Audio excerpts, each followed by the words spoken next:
Good afternoon, ladies and gentlemen.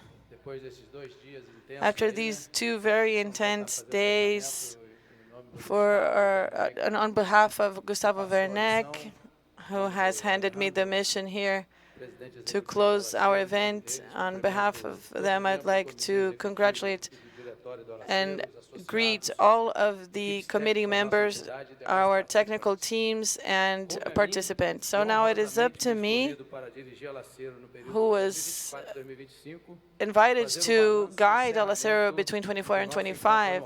It is up to me to close our annual meeting. This entity is successful in representing the steel industry in Latin America. Alacero is made up of more than 60 companies with over 65 million tons of steel per year combined, which is 65% of all of the steel produced in Latin America. So our relevant role in the industry, being one of the engines of economy, producing more than 1.6 million jobs and boosting an extensive value chain, fostering the local communities, circular economy, and disruptive technologies. Our size and our economic weight also bring huge responsibilities, especially now where the global geopolitics impacted by the wars guide us to an unstable economic scenario where we need to be very wise and strategic. Alacero is a center for production of knowledge, statistics, and reviews that are essential for all of these uncertainties. It is also an association that provides support and defense of local interests, and especially against predatory competitive practices. This year's meeting took place during a very challenging time where we're discussing not only the deep changes that for the steel industry, but also for the future of our planet. Latin America is facing an economic scenario that is extremely challenging, with successive crises from the pandemic to political and economic crisis all over the world that have presented obstacles to implement structural reforms that are necessary for our region. It is in this very complex scenario that we took some time during these 2 days to deal with our major challenges. The behavior and market perspectives with the current geopolitical uncertainties, technological innovations, digital innovations, sustainability, and the development of communities under the influence of our activities. And lastly, the challenge of the decarbonization of energy and steel protections, placing us as protagonists in these global efforts to structure a low-carbon economy and to reach the Paris Agreement goals. Steel is infinitely recyclable and essential for the global decarbonization efforts, with a strategic role in developing sustainable infrastructures. On this topic, it is worth highlighting that the transition to low-carbon economy will not rely solely on individual efforts. Local governments, regulatory agencies, and scientific centers should be converging towards the common goal.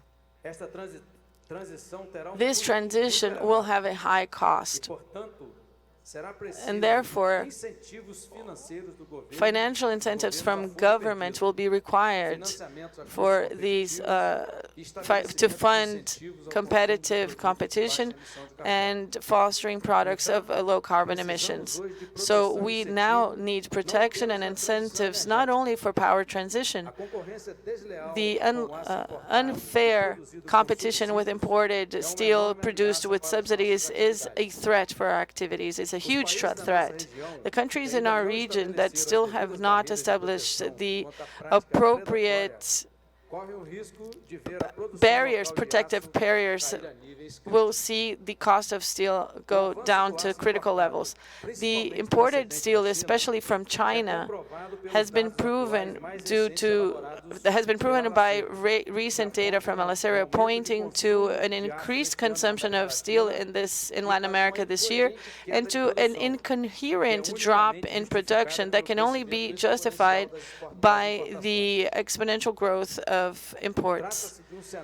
This is a scenario that requires the urgent adoption of protection mechanisms and regulation of local markets. We know that life and development of society depend and rely on steel, present in about just everything around us, as we saw in the video. Strategic steel creates jobs and moves economies.